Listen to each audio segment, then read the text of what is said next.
That's right.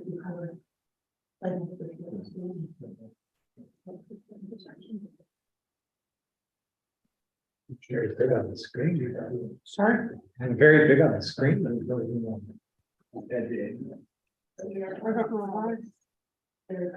Go on, start talking. Yes, I'm on the screen. Yeah, that's fine. Now you're on the screen. You're on the screen too. Wallace isn't even talking. Now he's on the screen. What are you? He's special, that's why. Hoffman, what are you doing over there? Yeah, I'm controlling how. Called working. Have you ever done that?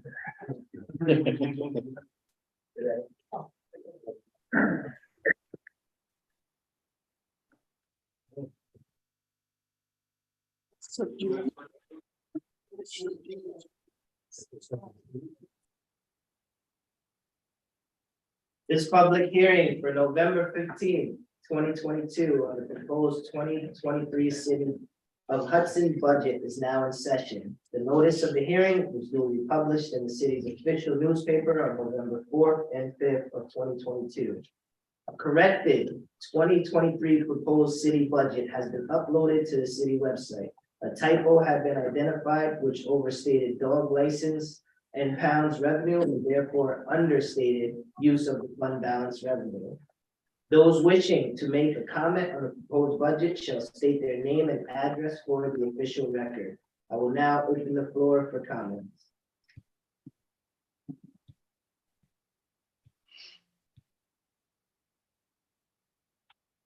My name is Bill Houston, 558 State Street. I have two questions. Apparently the clerk's office requested $19,600 for meter equipment. And that was put, according to Tracy, she got none of that. Is that correct? I couldn't verify that with the budget that I saw. So it's a different aspect. Did the clerk's office get any money for meter equipment next year?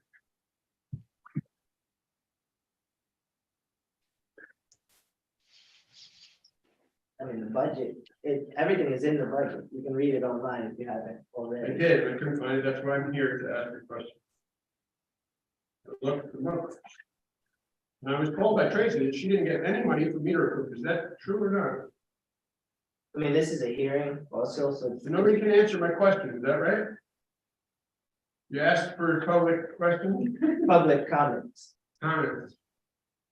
All right, well, I guess my comment is if it's true that the clerk's office didn't get any of the $19,600 requested funds for meter equipment. Seems kind of crazy. What are they going to do when the meters break down? And so you're not answering any questions, is that right? It's just comments? Correct. Okay. I'm a little concerned with something else in the budget that I saw. Under street crossings, street maintenance, street crossings was line. Only $5,200 was requested by, I guess, DPW for street crossings, stop lines, crosswalks, parking lines. In 2020, they got $101,000 in the budget, is actual number. Last year, they got $20,800, over $20,000. And this year they requested $5,232. That's a big concern for me. A lot of these street crossings are coming apart, the decals. Why the heck did DPW go down over a fourth for 1 year? Last comment. On page 18, I noticed under waste collection, the sale of garbage bags, I'm assuming these are revenue, right? If you look on page 18 under waste collection, sale of garbage bags, it's the same as all the other expenses All right.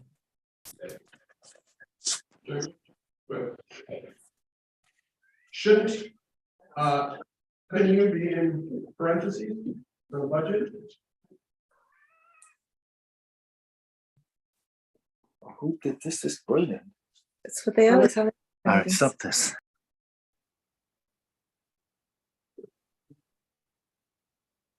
It's no different than all the other expenses, but sale of garbage bags is not an expense, as I understand it.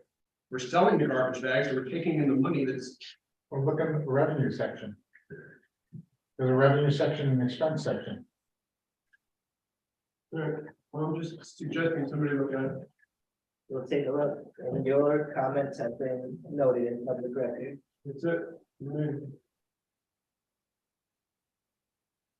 Are there any further comments? Anyone online? Hello. Hi, this is Donna Strites. Can you hear me? Yes, we can hear you. Okay, is it okay to make comments? Yes, it is. Okay, great, thank you. So I'm Donna Strites. I'm a resident and homeowner, 508 Union Street in Hudson, in the first ward. I have a few questions and comments about the budget. First, has adequate budget for attorney fees been allocated to support the cost of the appeal of the denial of the city's motion to dismiss the nuisance lawsuit brought against the planning board by Colarusso? Attorney fees in 2022 per the budget were $123,000, and for 2023 are projected at $135,000. It's critical that the city have adequate legal funds to support lawsuits against the city and the planning board, including this case in point lawsuit. Our waterfront and protected marshlands face a serious threat to being overrun by increased industrialization and gravel trucks if the city doesn't support the planning board and pursue the appeal. Number two, the city's proposal to change the mayoral aide position from part-time to full-time, and that the city currently has 13 capital initiatives that require oversight points to the need for a city manager style system that includes a full-time professional city manager and a ceremonial mayor position. I'm concerned with the cost to support both a full-time mayor and a full-time mayoral aide, which in 2023 includes $130,000 in salary, with a likely total cost, including benefits, of upwards of $190,000 a year. Third, I'm concerned about the 45% increase in salary from $55,000 to $80,000 per year for the housing justice manager. I understand the need for the position and the critical need for affordable housing, but question what justifies this level of salary increase. Further, I understand this manager position was designated by the city as the city employee position, and that the manager's salary is offset by a grant, which is great. I have two questions. Are benefits provided by the city, and are they covered by the grant? And what happens when the grant money runs out? I don't think this should be considered a regular civil service position and should come under the full scrutiny of the council if there's an attempt to fund the role from the budget in the future. And lastly, do common council members have the opportunity to ask questions about the budget and deliberate? The reason I ask that is at the recent meeting, common council meeting to present the budget, it only lasted 6 minutes. There were no questions or deliberation, and I understand the council is meeting later this week to vote on it. Thank you. Yeah, I will say that the legal budget, we do have a contingency for any expenses that we are attending will arise. Okay, great, thank you. We've already planned for the Colarusso, the need for attorneys for the Colarusso last year, didn't use it, and that carried over. Right, Jen? Sort of? We have money in the contingency. Yeah. Right.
And we should be back. Okay, once again, the housing director is not paid through the city budget. Nor our budget. What happens when the grant is over? That's to be evaluated then. I mean, maybe everything will be achieved that we wanted her to achieve or the position to achieve, but we'll see. But there's no obligation from the city budget now or in the near future.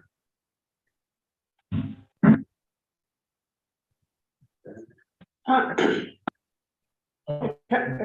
understand that this is in the board's court to decide what the salary is, but can you provide whatever justification or case was made to increase the salary from 55 to 80? Well, that decision was made by the Housing Trust Fund, advisory board, and then approved by HCDPA. But did they provide a rationale for it? They did. And what was that? I mean, I wouldn't be able to get there. I'm not a part of that, of the advisory board. Yeah. Do you want to address that?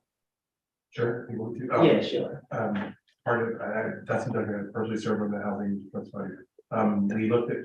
Oh, Could you just like come a little closer to the mic because nobody's going to be able to hear you? okay, sorry. Just stand over here. Yeah, you're good. Sorry, it's like super unnerving. I know. Yeah, a little bit. Well, we looked at comparable salaries and we, for similar positions throughout New York State. And it wasn't high, it wasn't low, it was squarely in the middle. We also looked at qualifications, et cetera, and we felt that it was justified. It was not just it was a consensus among all the housing board members. Thank you. Absolutely. I also will add that the current housing justice director is the only urban planner that we have on staff in the city as well. The reason that, you know, thank you for giving that rationale on the comps. Because the position, even though it is funded by the grant, is appearing as a city. Well, no, I mean, I'd love to have you to go out and so that I'm not just stuck on the woods.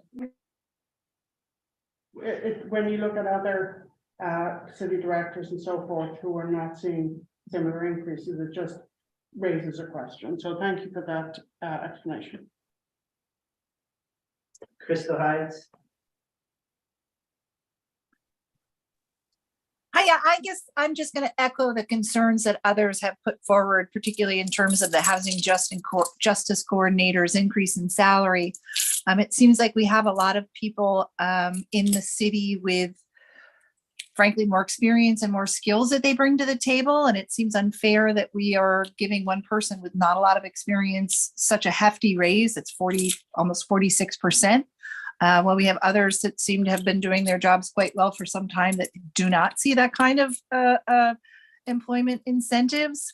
And I'm just wondering why we wouldn't fund more money in the trust rather than increasing the salary. It seems as though increasing the trust funds would have a longer impact.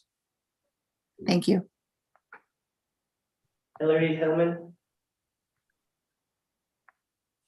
Hi, thank you. Yes, I wanted to speak a little bit on a different topic. As chair of the Conservation Advisory Council, I am concerned that we had talked back in February of this year about creating a parks director for the city, somebody that would work with DPW but have expertise in parks and park management and understanding of trees and stormwater runoff and vegetation, and we were hoping to see that in this year's budget. We were hoping to see that position, you know, would have already been sought and that it would, you know, be again in a budget for 23. And I think that with all of the investment that the city has made in all of the parks, you know, from the everything at Promenade Hill Park and all of the beautiful new design up there, the considerable redesign plans that Hudson Valley Collaborative has done for Waterfront Park, the efforts being made for the park at Public Square. And now that we have a complete street tree inventory and management plan, that I think that it really warrants that we start working with professionals to take care of this amazing asset that the city has and this amazing investment that has been made. There are going to be changes upcoming for Charles Williams Park and other things. And I think that I'm disappointed to see that this isn't a new position that would also answer to the commissioner of the DPW commissioner alongside, but separate from the current DPW superintendent. So I wanted to comment about that. Yes, and I would agree with you, and that's still a priority for myself, the treasurer and the common council president. We just could not do it this year without raising taxes. But that is a high priority that's, you know, we'll be pushing for next year. Yeah, I also wouldn't want to raise taxes. And so thank you very much. I wanted to raise that concern. Thank you. Any further comments?